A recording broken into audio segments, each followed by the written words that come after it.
après la naissance de mon deuxième fils, il m'a dit, il m'a demandé ce que je voulais comme cadeau de naissance. Il me dit, tu veux un sac, des chaussures? Non, je veux du temps.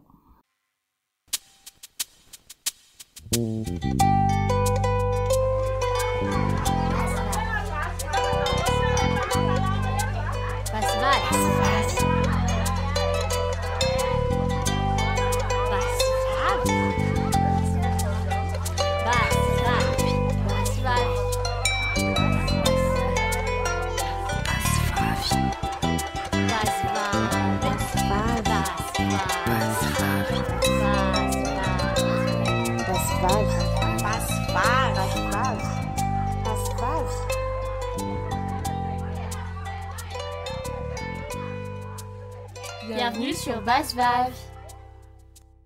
Nadia, bonjour. Bonjour. Merci à toi d'avoir accepté notre invitation sur BassVav. Donc, pour présenter à nos auditeurs, Nadia donc, est trentenaire et tu as donc deux garçons de 9 et 5 ans. Tu es arrivée en France à l'âge de 21 ans. Tout à fait. Tu es entrepreneur parce que tu travailles donc dans ton compte dans l'organisation des grandes entreprises. Et tu es aussi étudiante à l'ESSEC en ce moment. Voilà. Donc en même temps, pour faire un master en management de l'immobilier. C'est ça. Oui, donc en fait, je dirige un cabinet d'ingénierie conseil dans l'organisation de chantier. C'est-à-dire que je conseille en fait les constructeurs pour optimiser la construction. Donc c'est un peu de l'économiste, de la planification, un peu de méthodologie aussi. Pour revenir un petit peu sur l'histoire de BassVav, donc ce podcast, à l'époque où le podcast commençait à germer dans ma tête, quelqu'un m'a proposé ton profil. Et du coup, je dis, ah oui, il faut absolument que tu parles avec Nadia. Je dis, tiens, ok, je vais la contacter. Et je t'avais contacté donc sans vraiment donner de nouvelles après, parce qu'à l'époque, j'avais des problèmes d'organisation de mon temps. Il me manquait de l'organisation, et toi, en fait, tu travailles dans l'organisation. Et je vends de l'organisation. Et tu vends de l'organisation. Je vends de l'organisation, et puis j'aime bien le rapport avec le temps, en fait. C'est quelque chose qui me passionne énormément. J'ai développé quelques outils pour gagner du temps. Sur Facebook, je lance des pistes sur toujours quelque chose en rapport avec le temps. Et donc du coup en fait elle est dans un groupe de mamans GAS en France. Voilà. Du coup elle se lance des challenges entre elles sur le temps et l'organisation que tout le monde a besoin. Et je pense que c'est à peu près ce que j'ai trouvé sur toi. Et est-ce qu'il y a quelque chose que j'ai pas dit, peut-être que tu aimerais partager? Sur moi, par rapport à mon enfance, donc j'ai grandi à Madagascar. J'ai toujours été très indépendante. En fait, un jour, mon père me dit, mais t'es tout le temps dehors, mais tu fais quoi? Alors je lui dis, voilà, je suis mannequin, je fais je suis hôtesse, mais j'avais toujours un petit boulot, qui me permettait c'était très très mal payé parce qu'on était à Madagascar, je veux dire, c'était 25 000, toute la journée, mais moi, ça me permettait d'aller voir des gens, de sortir, quoi. Et d'avoir une indépendance financière. Une indépendance financière, oui. Donc, j'allais pas très loin avec 25 000, mais bon. Ouais. Moi, c'était important. Avec 25 000, on peut très bien manger. C'est ça. Et je me faisais pas inviter, par les copains, juste. Voilà, t'avais ton argent, et c'était celui que t'avais dûment gagné. C'est ça. Et ça, c'est important aussi de parler de cette indépendance, parce qu'à Madagascar, quand on part de chez ses parents, c'est soit pour venir en France étudier, oui, en général, quand tu es jeune femme à Madagascar, tu pars pas de chez tes parents si t'as pas le bon mari et que t'es pas bonne à marier, plutôt bonne à marier. Donc moi, j'avais la chance d'avoir des parents qui étaient cool et qui comprenaient très vite qu'on ne pouvait pas m'enfermer longtemps. Donc moi, je suis partie travailler à 20 ans à Majunga. J'avais dit à mes parents que j'avais trouvé du travail. Parce qu'en fait, après mon BTS, en fait, j'ai beaucoup traîné. Donc mon père me dit, mais tu fais quoi de ta vie? Tu fais quoi? Mais tu trouves un travail? Alors donc je travaillais. travaillais. Tu es vraiment partie directement à Majunga. Voilà, donc je travaillais dans une boîte d'archi à Savoul. Mais voilà, moi c'était pour préparer quelque chose de mieux. Donc voilà, j'avais trouvé ce boulot à Majunga. Je dis, bah, tu m'avais dit, trouve-toi un truc. Bah voilà, j'ai trouvé. Alors arrête de me dire, fais quelque chose de ta vie. Et ça, c'est quel culot et surtout quel courage. Connaissant le contexte à Madagascar et surtout en 2004. Donc la première chose que les gens vont dire, oui, pour une fille seule, la sécurité, la sécurité financière, enfin, et partir dans une autre ville. Dans une autre ville, où il y a peut-être moins d'attaches, moins de famille. Surtout que c'est très difficile pour eux de. En fait, on est parti avec un groupe de salariés qui partaient de Tana. Et on est partis tous ensemble et on allait vivre ensemble pendant quelques temps. Et donc, on était les mêmes personnes de la même société, dans un même, on avait logé quasiment ensemble. Donc, je partais pas non plus, je mesurais les risques, mais mes parents, ils voulaient juste voir qui était mon patron, donc ils ont un peu discuté avec mon patron. Ils avaient dit que c'était pas un pervers. Ils voulaient juste voir que leur fille était bien, de bonne main, en fait. C'est ça. Il y a toujours ce principe de, faut bien surveiller les filles, faire attention. Mais bon, heureusement, toi, t'as compris très vite que ton indépendance, c'était ce qui allait guider ta vie, en fait. Non, mais déjà, de partir de chez mes parents, mais si je disais à mes parents, je pars de chez vous pour aller habiter en Péflou, je pense que ça aurait pas été possible. Par contre, le fait de dire, il fallait vraiment aller, faire une coupure assez loin. Partir en province, c'était partir, vraiment.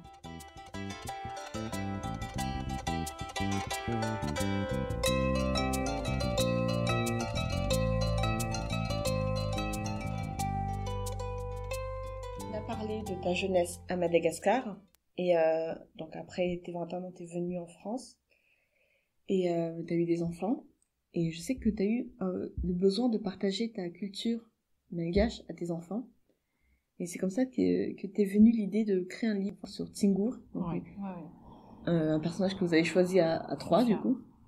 Et est-ce que tu peux nous en parler un petit peu plus sur Tsingour? En fait, Tsingour, c'est en fait moi j'ai chez moi des petits livres malgaches. C'était une édition, une vieille édition. Donc c'est des petits livres qui racontent des contes malgaches.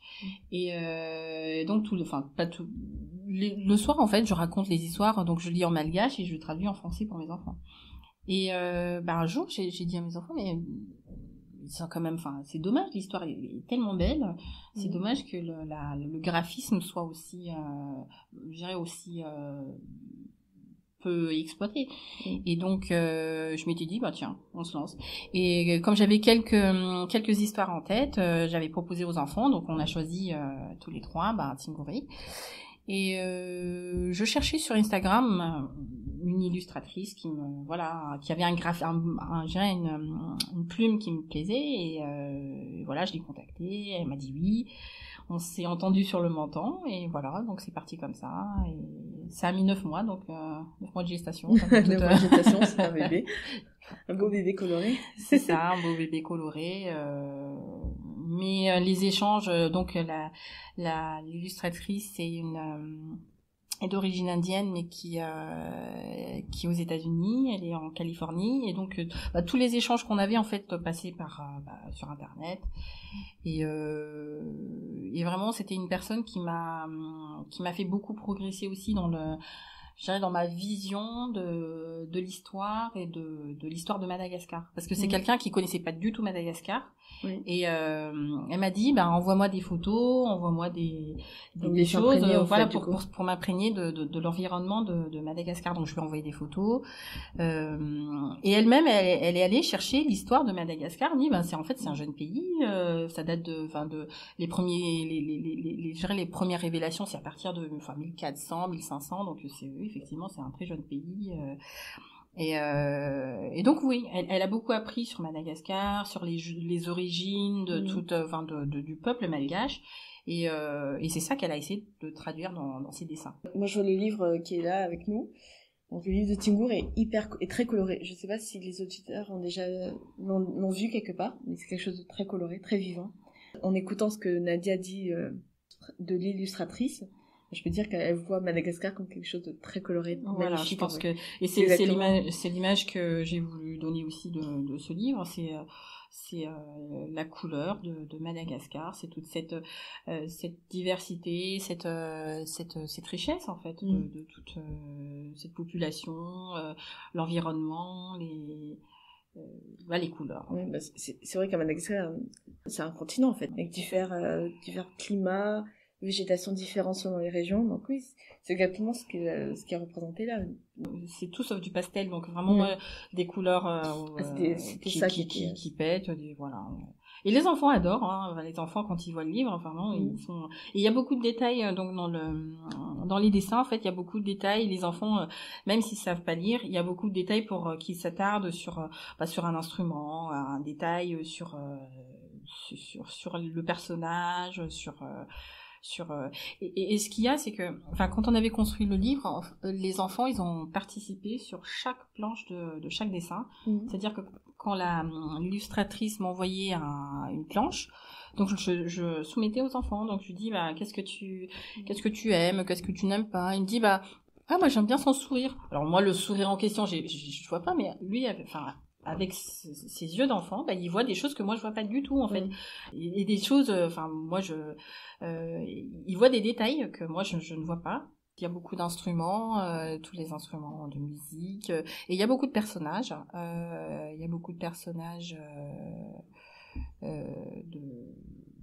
De tout Madagascar pour moi. Oui.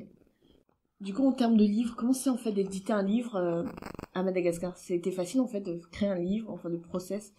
Une fois que tu as eu l'illustratrice, que ton projet était lancé, comment tu as fait en fait ensuite? Après, il a fallu trouver un imprimeur.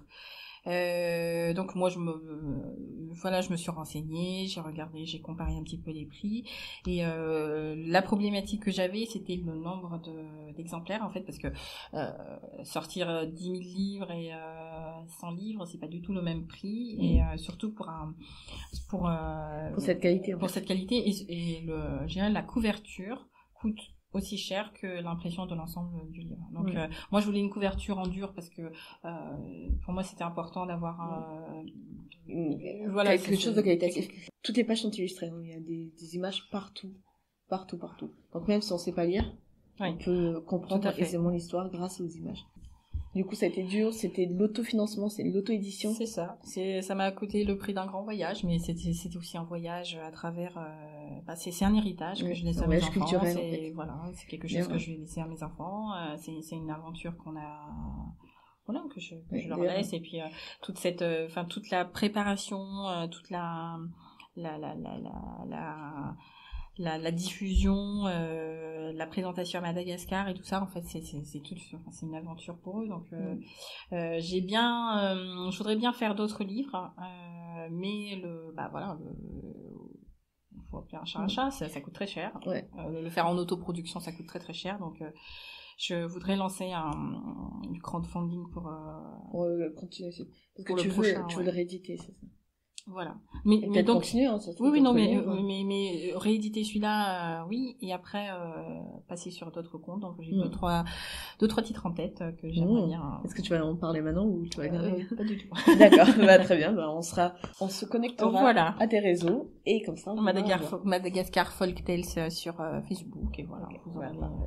En tout cas, ce premier livre donc est dédié à tes enfants. C'est ça. C'est tes enfants qui t'ont donc inspiré ce livre. Oui.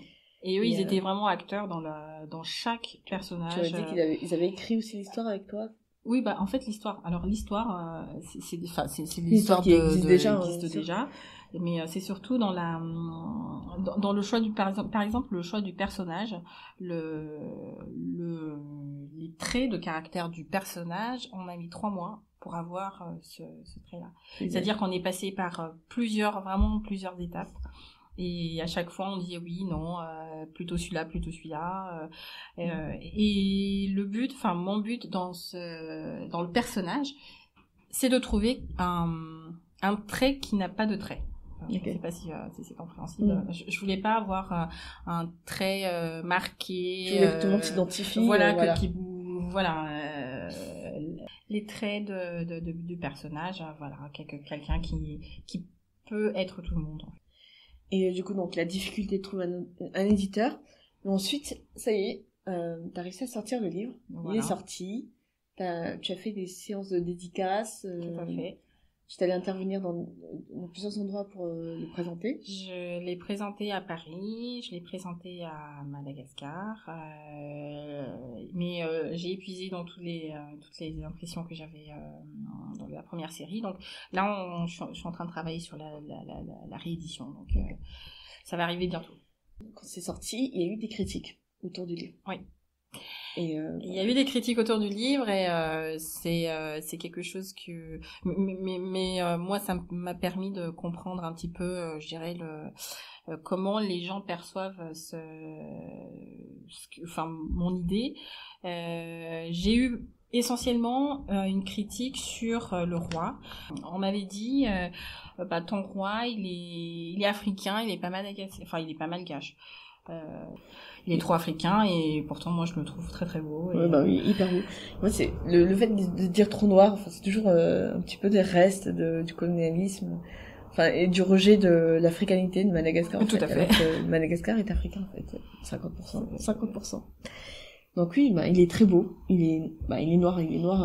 Ça dépend des gens parce que moi. Ça dépend des gens. Moi, je vois pas du tout. Je vois pas du tout sa couleur. Voilà. Moi, je trouve qu'il est majestueux, qu'il a vraiment il impose. Ça se voit tout de suite que c'est un roi. C'est ça. Et le reste des personnages Le reste des personnages. Timbour, par exemple. Moi, on m'a dit, j'aime pas ses chaussures parce que ça fait trop asiatique.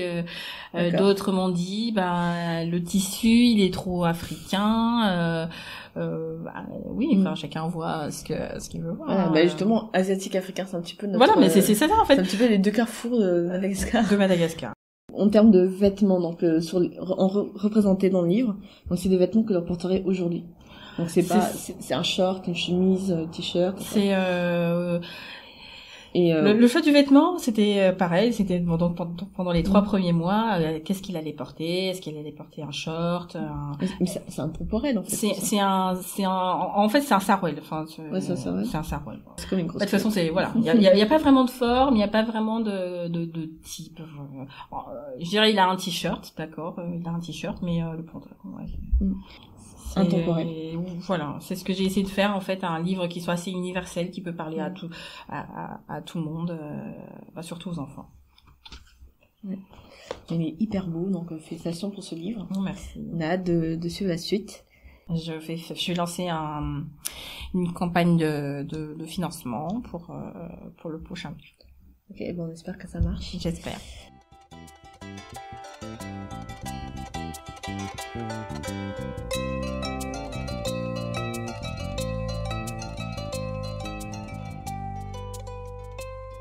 En t'ajoutant sur Facebook, j'étais agréablement surprise de ta façon d'organiser ton temps et surtout ta vie de famille. J'ai beaucoup aimé et c'est ça qui m'a le plus interpellée.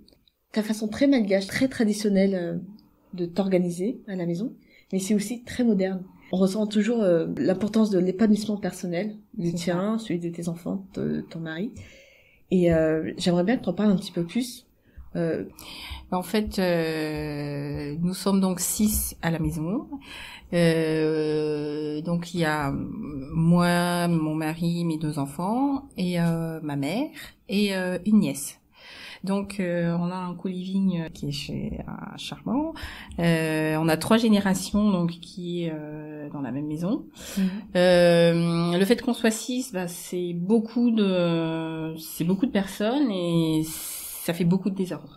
Donc s'il n'y aurait pas un minimum de rigueur, voilà, c'est le bazar. Donc j'ai mis en place en fait des petits outils pour les enfants, pour les aider à être plus autonomes, pour ranger, par exemple ce que j'avais posté sur Facebook, on a donc chacun un bac à linge par personne, on a chacun un bac à linge et chaque personne a son jour de lessive dédié. Et donc les garçons, même mon petit de 5 ans, il descend donc son baluchon. Il descend son baluchon, il charge la machine et après moi je me charge de l'envoyer. le sécher et le plier. Donc une fois que c'est plié, il repart avec son baluchon de linge propre qu'il va ranger dans dans son armoire.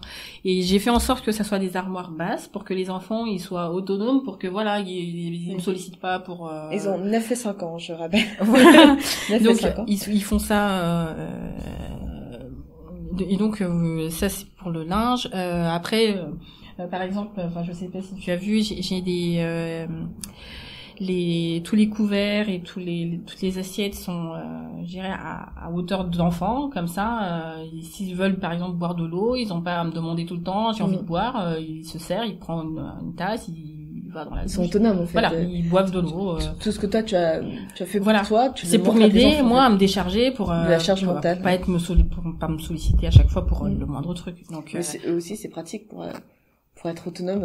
Un jour, ils auront aussi envie de partir, c'est pour eux, en fait. Préparer leur départ, pour qu'ils soient autonomes. Mais c'est pour eux, ça ne sera que bénéfique pour eux, en fait, plus tard. Oui.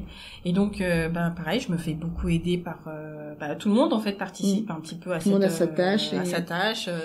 Mais voilà, il y a que comme ça qu'on arrive parce qu'on est 6, j'imagine. On est beaucoup. Donc, par exemple, j'ai banni aussi tout ce qui est repassage. En fait, avant, on passait beaucoup de temps dans le repassage, et donc j'ai mis en place des cintres sur les tendoirs. J'ai mis des cintres. Donc, quand le linge il sort, je secoue très très fort, je mets sur les cintres et voilà, une fois que c'est séché, en fait, on plie et puis voilà. Donc tout ça c'est pour gagner du temps, hein. C'est vraiment pour optimiser le temps. Tu gardes du temps parce que comme ça te donne du temps pour toi. Exactement. Le temps que je gagne. Le temps que toi tu gagnes, que tout le monde gagne aussi. Le temps que tout le monde gagne, chacun fait un petit peu ce qu'il veut. Donc moins de ce temps-là, parce que en fait ce qu'il y a, c'est que j'ai beaucoup de comme je suis ma société est une petite entreprise, j'ai beaucoup de charges de travail, à part la partie je dirais opérationnelle, j'ai aussi toute la partie administrative. Donc moi au niveau du travail, j'ai besoin de beaucoup de temps, mais j'ai besoin de temps aussi pour moi. Donc et on va revenir un petit peu sur le fait que vous soyez 3 générations, parce qu'on est allé très vite. Mais en fait, vous êtes 3 générations, c'est parce que ta mère vit avec toi. Oui, tout à fait. Ça, c'est quelque chose que l'on connaît bien à Madagascar, c'est le fait de vivre avec ses parents, ou près de ses parents. Et toi, tu l'as inculqué. Alors, on aurait pu comprendre dès le début de ce podcast que tu étais très indépendante. Ton objectif était de partir tôt de chez toi et d'être indépendante. Mais, maintenant que tu es adulte, que t'as ta propre famille, ton travail, tu as décidé quand même d'accueillir ta mère chez toi, en fait. Et oui. Voilà. Et pourquoi pas. Et pourquoi pas, en fait? Parce que, en fait, j'ai vécu la mort de mon père.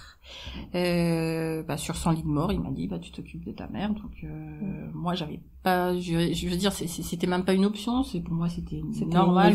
C'était une évidence. Et comme moi j'étais en France avec, je dirais, un cadre de vie qui est quand même bien en France, je pouvais. Donc voilà, j'ai dit à ma mère tu viens avec moi. Et ça c'est bien parce que on pourrait croire que qu'en étant trop émancipé, trop libre, on serait dans le rejet en fait de nos origines, de nos familles. Et là, toi, tu prouves totalement le contraire, que c'est pas une raison. Enfin, il y a aucun lien entre rejet et émancipation. Pas du tout. Moi, pour moi, c'est tellement normal. Alors, les gens ils comprennent pas forcément. Hein, mais bon, moi c'est pas toujours facile tous les jours parce que en âge, elle est venue en France à l'âge très très adulte, n'est-ce pas?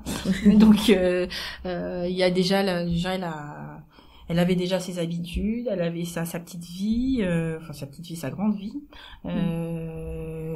Elle arrive chez moi, elle doit se soumettre à d'autres règles. C'est évident pour personne, ni pour moi, ni pour elle, ni pour mon mari. Accepter que sa belle-mère vive avec soi, c'est juste, il faut vraiment avoir une certaine résilience. Résilience et organisation du coup. Oui. Vous arrivez à vous organiser de telle sorte que même à 6 dans une maison, vous avez chacun du temps pour soi, enfin chacun son espace. Chacun son espace, chacun sa vie, chacun ses voilà, comment dire, chacun ses activités. Vous n'êtes pas les uns sur les autres, c'est pas non. On n'est pas obligé de faire voilà. tout le temps les mêmes choses, d'être ensemble partout, enfin chacun si vous voulez pas, si la personne a envie d'aller en vacances toute seule, bah il va, enfin c'est pas rendre des comptes tous les jours. Exactement, c'est pas rendre des comptes tous les jours. Et c'est pas s'écraser, c'est aussi trouver voilà. Ça c'est très intéressant pour les gens qui vivent aussi à Madagascar, par exemple, qui ont du mal à trouver dans cet équilibre.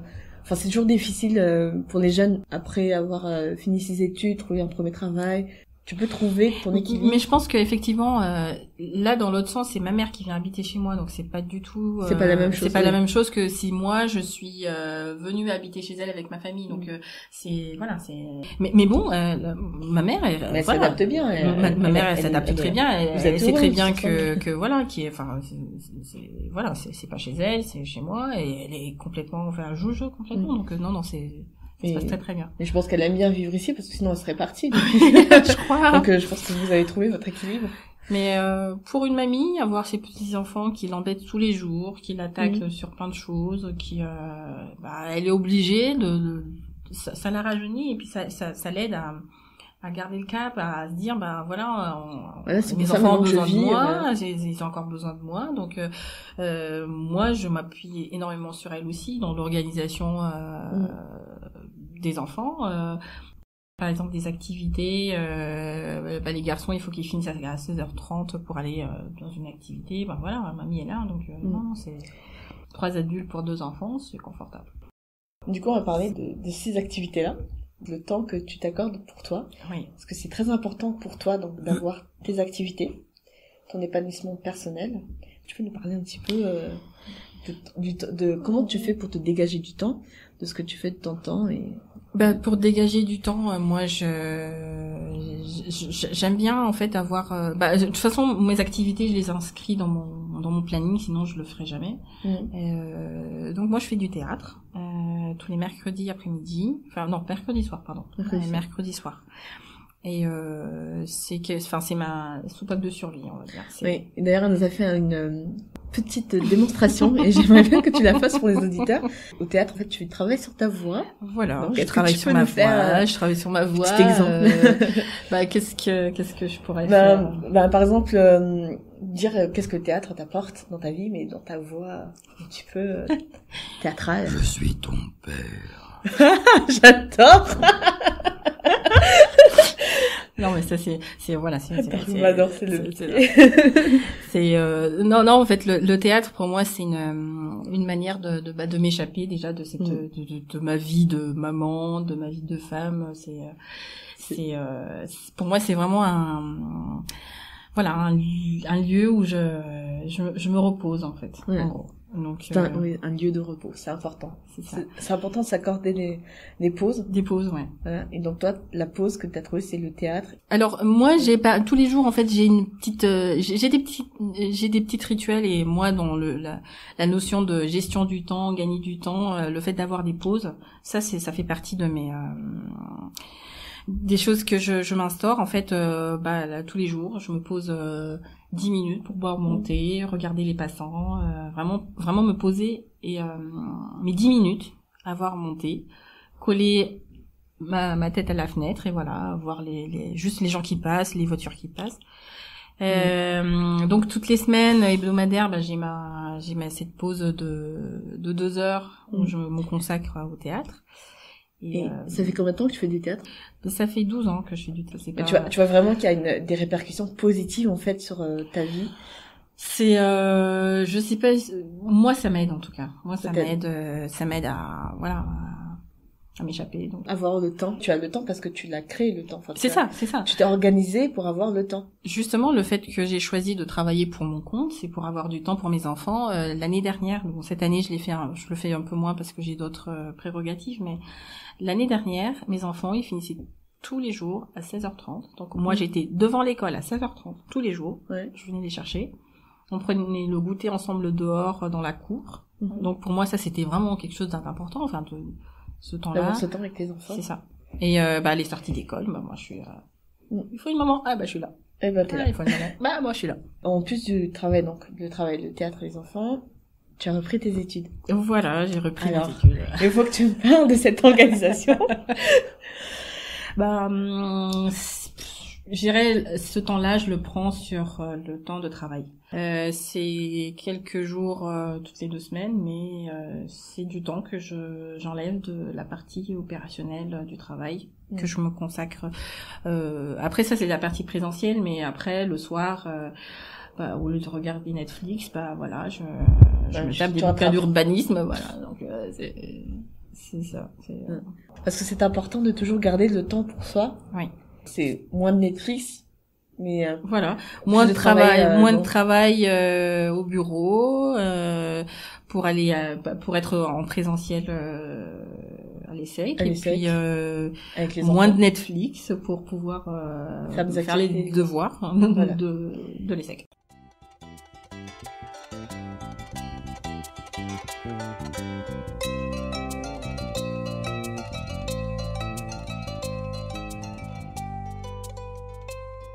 Tu es mariée, oui. Donc tu as le papa de tes enfants. Oui. Est-ce que tu peux nous parler un petit peu de la place de ton mari dans toute cette organisation? La place, il a... Et cette complicité aussi que tu as. Oui, en fait, je peux pas, je veux dire, c'est pas, oui, tout ce que je fais ne peut pas se faire s'il n'est pas d'accord, s'il n'est pas là. C'est lui qui fait les courses et la cuisine, donc déjà, voilà, c'est aussi. Mais en fait, comme je te disais, on a chacun notre rôle dans la maison, donc voilà, chacun trouve sa place et sur lui je m'appuie énormément sur lui. Vous êtes très complices en fait. Voilà, on est très complices, on est très complémentaires. Je sais qu'il est vraiment très très très différent de moi, mais on est très complémentaires. On parle beaucoup de cette place du père. Mais lui, est-ce que tu as eu besoin de lui donner ou est-ce qu'il a su prendre la place directement? Ah, mais lui, il prend sa place. Directement. Son place de père, c'est plus une mère. Enfin, je sais pas si très maternelle, quoi. Très paternelle. Ah oui, très paternelle, mais très maternelle. Ouais, il est très. C'est génial. Et en fait, après la naissance de mon deuxième fils, il m'a dit, il m'a demandé ce que je voulais comme cadeau de naissance. Il me dit, tu veux un sac, des chaussures? Non, je veux du temps. D'accord, ok. Bon, et donc je suis partie 2 mois à Londres. 2 mois, comme ça. Voilà. Juste après. Non, il avait 18 mois. 18 mois après, quoi. Donc 18 mois après la naissance. Donc mon petit, il avait 18 mois. Il parlait pas, il marchait pas encore, mais voilà. Je suis partie à ce moment-là. 2 mois. 2 mois, je lui ai laissé les enfants, la maison, je lui ai tout laissé et je suis partie faire une pause. Une pause de ma vie de maman, ma vie de femme, et faire ce que je voulais faire en fait. D'accord, des études. J'ai profité de ce moment-là pour apprendre l'anglais. J'ai profité de ce moment-là pour nourrir mon esprit. Je passais mon temps dans les musées, je passais mon temps dans des conférences, vraiment des trucs qui me plaisaient. Heureusement qu'il y a la nouvelle technologie, tu étais quand même connectée mais bien sûr. À ton mari. Mais bien sûr que je les appelais tous les soirs, oui, et bien sûr qu'ils avaient des nouvelles de moi tous les soirs. C'est pas parce que t'es partie que tu ne voulais plus être leur maman. Je suis pas partie faire une pause, genre on n'est pas content, enfin je suis fâchée, j'en ai marre. Je fais une parenthèse dans notre relation, c'est pas du tout ça. Non. Je fais une pause, c'est comme si je partais en vacances. Mais mettre à profit, c'est ce temps-là pour me reposer, pour faire des choses qui me plaisent. Et puis il m'a dit ok, pas de souci, je gère les enfants. Il a géré les 2 garçons, il a géré la maison, il a géré le linge, il a géré les courses, il a tout géré en fait. Il a fait papa maman pendant 2 mois. Papa maman pendant 2 mois. Après ces 2 mois, comment tu t'es sentie quand t'es revenue chez toi? Après ces 2 mois, je suis revenue. T'étais changée. Oui, à fond. J'étais heureuse d'avoir fait ce que j'ai toujours voulu faire. Ouais, ça a juste pris 2 mois. T'as fait tout ce que tu voulais faire. Oui. Enfin, c'était pas tout ce que je voulais faire, mais t'as vraiment des choses que 2 tu mois voulais où faire. je ne m'occupais que de moi, en fait. C'est extraordinaire, c'est extraordinaire. Et au bout des 2 mois, je suis revenue, j'ai retrouvé ma place, je vais aller faire les courses, Voilà. j'ai fait à manger, comme si de rien n'était. Et les enfants, ils ont pris comment, en fait, ces 2 mois, ils ont compris ça comment? Ils étaient contents que je sois revenue. C'est vrai? Oui, oui, enfin, ils étaient contents. Mais ils ont pas mal pris le fait que tu sois là. Non, pas du tout.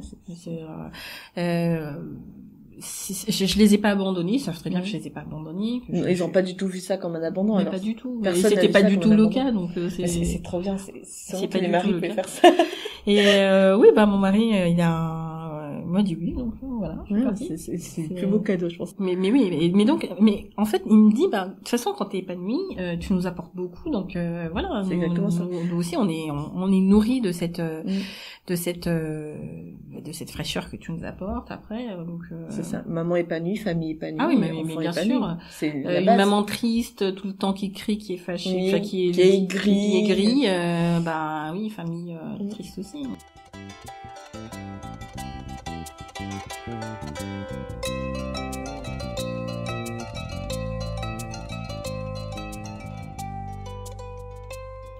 J'ai une question à te poser.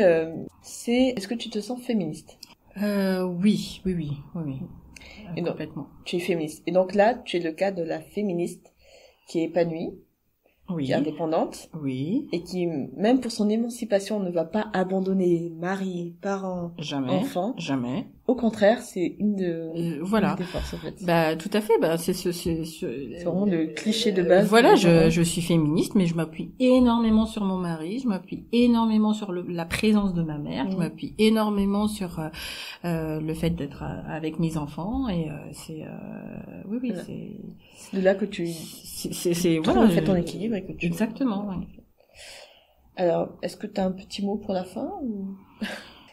Pour conclure un petit peu, parce que nous arrivons au terme de notre entrevue. Non, mais c'est juste, faut pas trop se prendre au sérieux, de s'éclater, de prendre son temps, et voilà, de prendre les choses comme ils viennent, et puis voilà, et ne pas pas trop oublier se prendre la tête, et pas s'oublier. Et voilà. Le mot de la fin.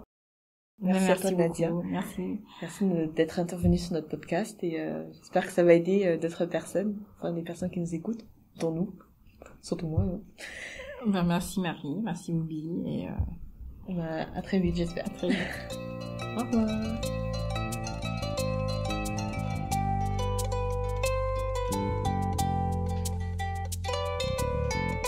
Toi aussi, sois Basvav, partage autour de toi, parle-en à tes copines, et surtout, donne-nous ton avis.